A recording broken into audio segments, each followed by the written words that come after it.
Hello दोस्तों, आप सभी का स्वागत है आपके अपने चैनल बिग स्टडी पॉइंट में। आज मैं बिहार पैरामेडिकल प्रवेश परीक्षा के लिए फिजिक्स का कुछ क्वेश्चन लेके आया हूं, जो कि आप सबों के साथ डिस्कस करूंगा। तो आइए शुरू करते हैं। शुरू करने से पहले एक ज़रूरी सूचना कि जो लोग इस चैनल पर नए हैं, कृपया चैनल को सब्सक्राइब कर लें, बेल आइकन को दबा लें, ताकि मेरे द्वारा जो भी वीडियो बनाया जाए उसकी सूचना आपको जल्द से जल्द पहुँच जाए। और वीडियो देखिए, वीडियो देखने के बाद जज कीजिए कैसा लगा। वीडियो के बाद कमेंट करिए, अपना सुझाव दीजिए, ताकि मैं आप लोगों के लिए और अच्छा से अच्छा काम कर सकूं। आइए शुरू करते हैं। Question number 1।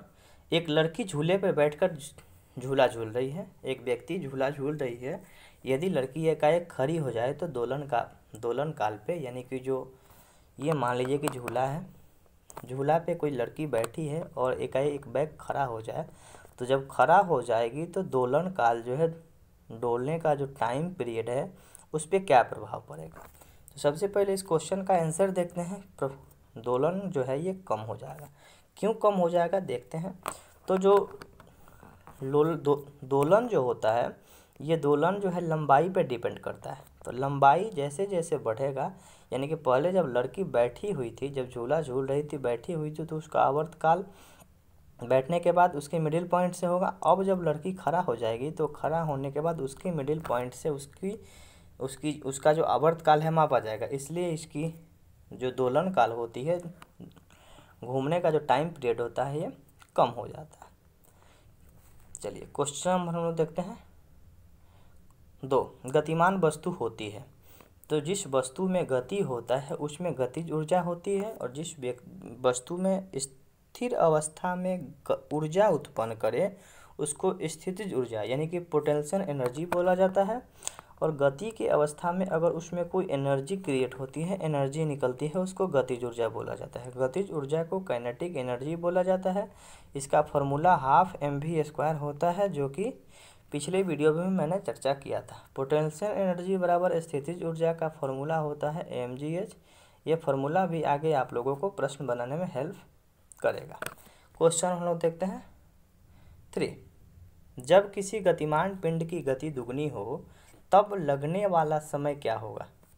सीधा प्रश्न है, आराम से सोचिए। जब किसी पिंड की गति, यानी कोई पिंड है, उसकी गति को दुगनी कर दी जाए, जिस गति से चल रहा है उसका स्पीड बढ़ा दिया जाए, दुगनी कर दिया जाए, तो लगने वाला समय, अरे भाई पहले हम धीरे धीरे चलते थे, अब दुगना स्पीड से चलने लगे, तो पहले जाने में हमको लगता था 1 घंटा, अब कितना घंटा लगेगा, आधा घंटा लगेगा। यानी कि उसकी दूरी कितनी होगी, तो दूरी आधा हो जाएगी।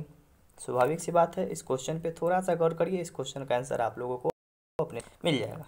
क्वेश्चन हम लोग देते हैं 4। न्यूटन के गति के द्वितीय नियम में किस राशि की परिभाषा मिलती है। तो न्यूटन के गति के 3 नियम हैं। न्यूटन के गति के दूसरे नियम से क्या मिलती है, तो न्यूटन के गति के दूसरे नियम से बल की परिभाषा मिलती है। क्वेश्चन हम लोग देखते हैं 5। न्यूटन के गति का कौन सा नियम जड़त्व का नियम है। तो न्यूटन के गति का 3 नियम है। 3 नियम में प्रथम नियम से जड़त्व की परिभाषा मिलती है।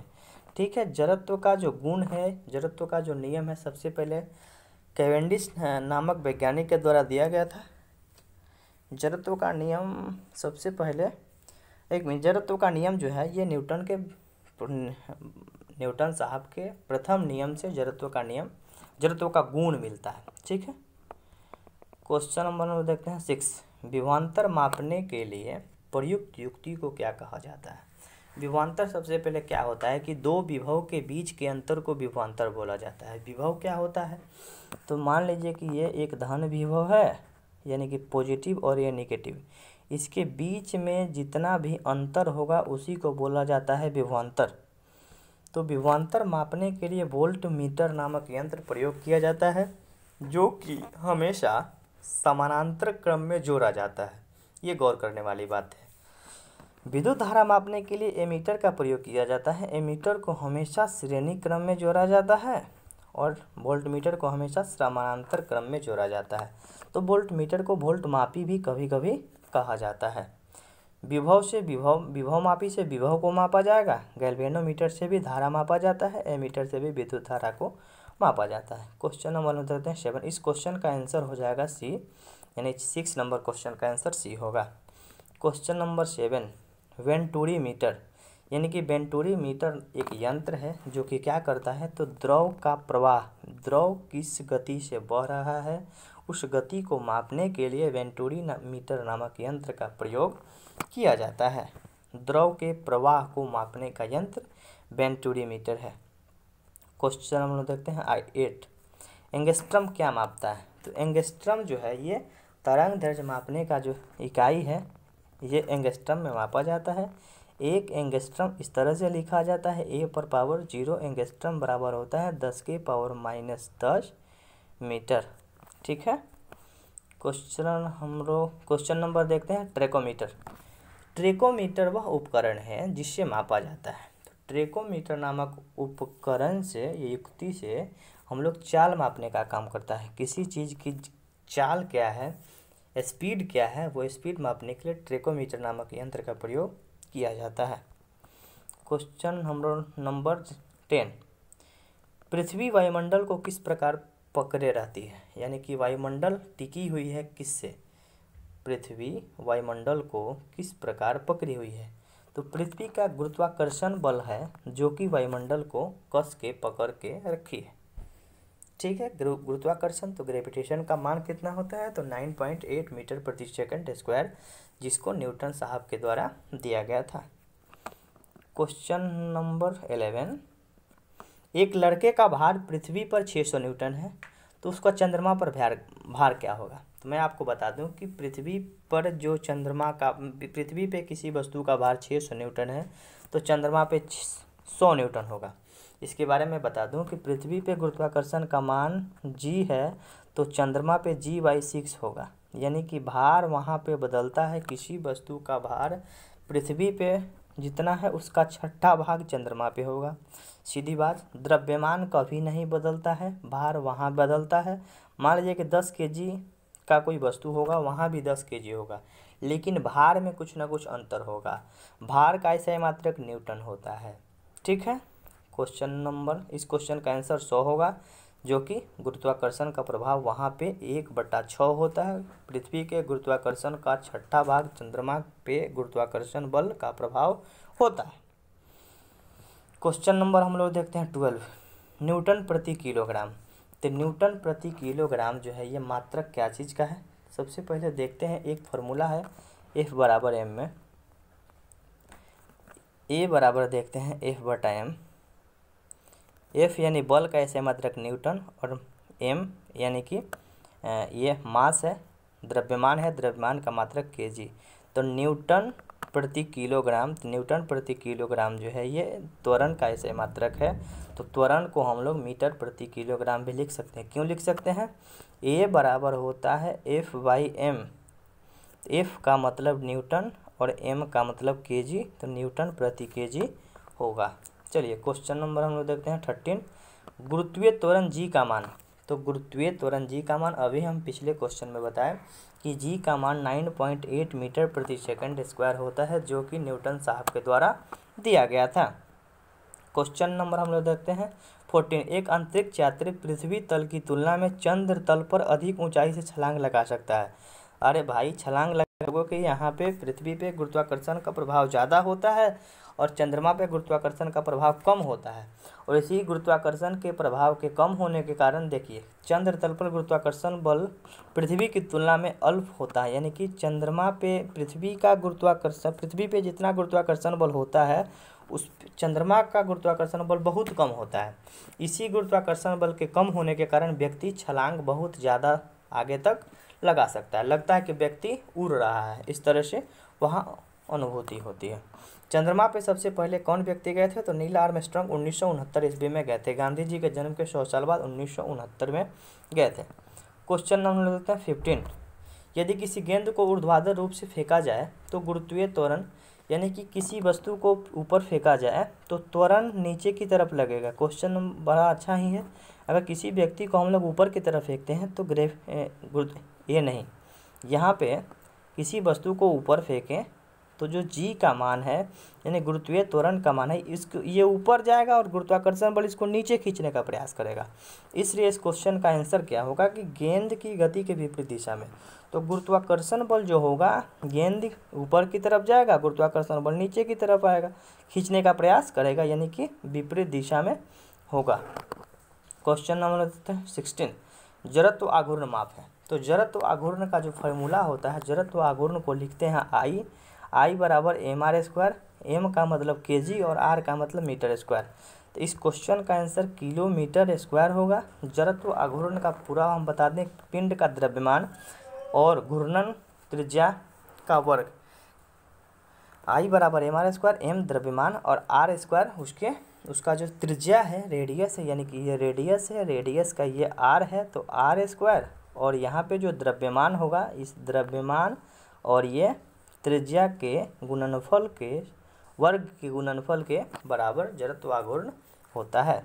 क्वेश्चन नंबर हम लोग देखते हैं 17, एक घूर्णी फ्लाई व्हील यानी कि एक घूर्णन करने वाला फ्लाई व्हील है, आरपीएम निम्नलिखित द्वारा मापा जाता है। आरपीएम का सबसे पहले मतलब क्या होता है, रिवॉल्यूशन पर मिनट। एक मिनट में कोई चक्का कितना बार घूमता है, इसको मापने के लिए स्ट्रेबोमीटर नामक एक यंत्र होता है, जिससे कि हम लोग मापते हैं ना। हम लोगों के यहाँ जो गेहूं का दौनी करने वाला मशीन होता है, जो हम लोगों का मिक्सी होता है, ये जितने भी उपकरण होते हैं वो जो घूर्णन करते हैं उसको आरपीएम में मापा जाता है, रिवॉल्यूशन पर मिनट। एक मिनट में ये कितना बार घूर्णन करता है, इसी को मापने के लिए स्ट्रेबोमीटर नामक यंत्र का प्रयोग किया जाता है। इसमें ऑप्शन है बैरोमीटर, तो वायुमंडलीय दाब मापने के लिए, हाइग्रोमीटर अपेक्षिक आर्द्रता मापने के लिए। क्वेश्चन नंबर देखते हैं 18, किसी वस्तु का संवेग। तो संवेग का फॉर्मूला पिछले भी वीडियो में भी मैं बताया था कि P बराबर mv, m बराबर द्रव्यमान और v वेग, यानी कि द्रव्यमान और वेग के गुणनफल के समानुपाती होता है। तो द्रव्यमान और वेग का गुणनफल, तो द्रव्यमान और वेग दोनों पे निर्भर करता है। क्वेश्चन नंबर, इसका फॉर्मूला भी यहाँ पे हम लिख देते हैं, P बराबर mv, m द्रव्यमान, v वेग, यानी कि ऑप्शन नंबर सी।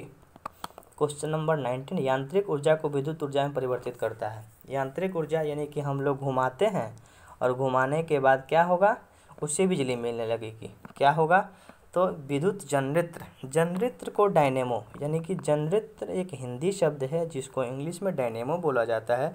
डायनेमो क्या करता है कि यांत्रिक ऊर्जा को विद्युत ऊर्जा में बदलने का काम करता है। साइकिल में पहले डायनेमो लगता था, जैसे अभी हम लोग के यहाँ डायनेमो कहाँ लगता है, तो जनरेटर जो हम लोग के घर में आता है शादी विवाह के समय में, तो क्या करते हैं हम लोग, यांत्रिक ऊर्जा यानी कि मशीन को चलाते हैं, तो मशीन के चलाने से मैकेनिकल एनर्जी निकलती है और उसी मैकेनिकल एनर्जी को परिवर्तित करता है विद्युत ऊर्जा में, जिससे कि ये डायनेमो के द्वारा संभव हो पाता है। विद्युत मोटर क्या करता है, तो विद्युत मोटर चलाने के लिए हम लोग क्या करते हैं, बिजली का स्विच ऑन करते हैं, तो स्विच ऑन करने से विद्युत ऊर्जा मिली और विद्युत ऊर्जा देते वो घूर्णन करने लगता है, यानी कि विद्युत ऊर्जा को यांत्रिक ऊर्जा में बदलने का काम विद्युत मोटर करती है। और विद्युत जनरेटर जो है, ये डायनेमो जो है, ये यांत्रिक ऊर्जा को विद्युत ऊर्जा में बदलने का काम करती है। विद्युत इस्त्री क्या करती है, तो ये विद्युत ऊर्जा को उष्मा ऊर्जा में बदलने का काम करती है, हीट देती है, गर्मी देती है। चलिए, सीसा संचायक सेल ये भी देख लेते हैं। ये क्या करती है, तो ये रासायनिक ऊर्जा को विद्युत ऊर्जा में बदलती है। इसमें हम लोग डालते हैं तेजाब। तेजाब को बोला जाता है H2SO4, तनु सल्फ्यूरिक अम्ल डालते हैं, जिससे कि हम लोगों को एनर्जी मिलती है।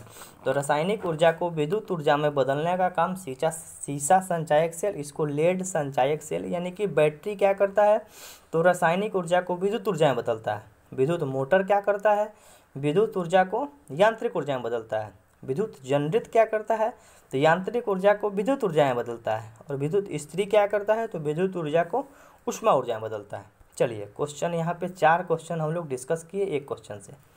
क्वेश्चन नंबर हम लोग देखते हैं 20, शुष्क सेल में जो ऊर्जा संग्रहित होती है। अभी उस क्वेश्चन का आंसर आप लोग अपने से दीजिए कमेंट बॉक्स में। अगर इस क्वेश्चन पिछले वाले क्वेश्चन समझ पाए होंगे तो इस क्वेश्चन का आंसर आप लोग कमेंट बॉक्स में जरूर दीजिएगा। शुष्क सेल में जो ऊर्जा संग्रहित होती है, तो क्या संग्रहित होगी, उसमें कौन सा ऊर्जा संग्रहित होगी? तो रासायनिक ऊर्जा। अरे रासायनिक ऊर्जा को विद्युत ऊर्जा में बदलता है। क्यों? क्योंकि उसमें हम लोग तनु सल्फ्यूरिक अम्ल डालते हैं, जो कि हम लोग बोलचाल की भाषा में तेजाब बोला जाता है। उसको इलेक्ट्रोलाइटिस बोला जाता है उसको। ठीक है। Question number 21।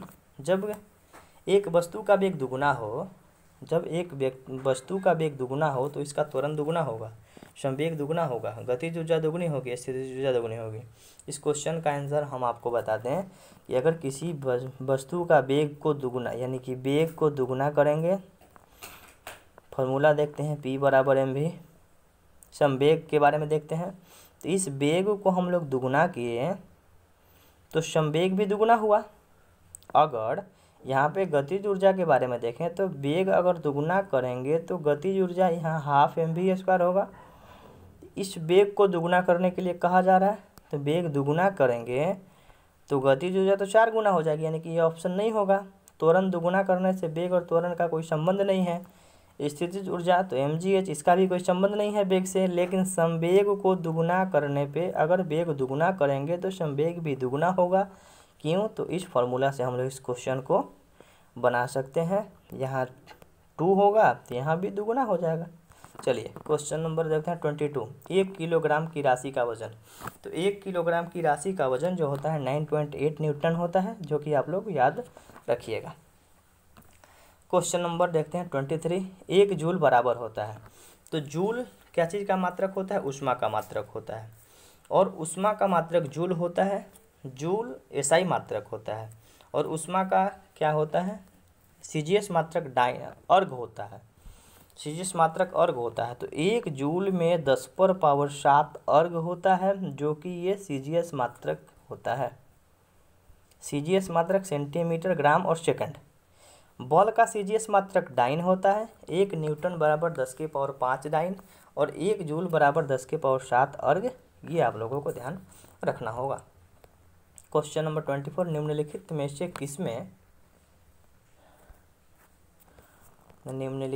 किसमें एक मिनट। Question number 24। निम्नलिखित में से किसमें नॉट का प्रयोग किया जाता है? तो नॉट का जो प्रयोग किया जाता है, ये गति के मापने के लिए नॉट का प्रयोग किया जाता है। ठीक है।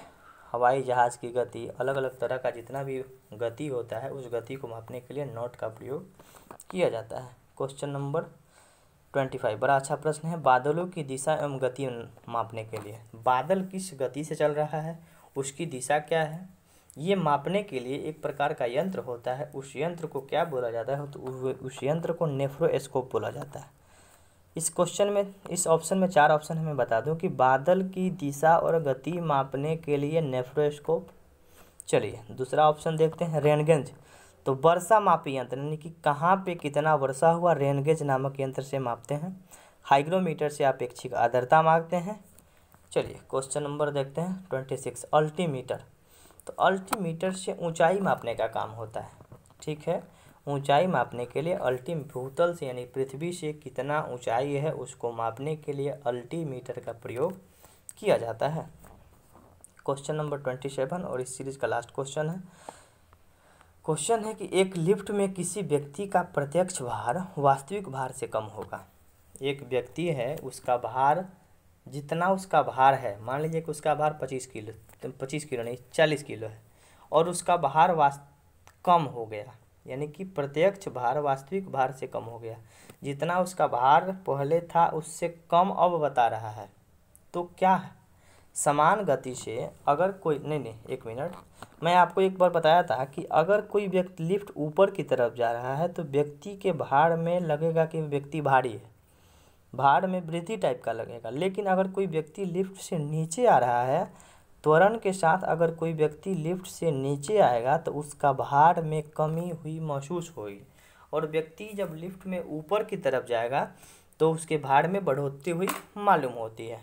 तो ये त्वरण के साथ नीचे आए तो भार का कम होना, त्वरण के साथ ऊपर जाए तो भार का अधिक होना, ये दोनों गुण आप लोगों को याद रखना होगा। याद रखिएगा, ऊपर जाएंगे तो बढ़ेगा और नीचे आएंगे तो भार घटेगा। इस तरह से लिफ्ट में आप लोग सफ़र किए होंगे तो लगता है कि नीचे जब आते हैं तो हम लोगों का शरीर बहुत हल्का हो जाता है, यानी कि जो भार है कम हो जाता है। तो चलिए इस क्वेश्चन अब ख़त्म हुआ।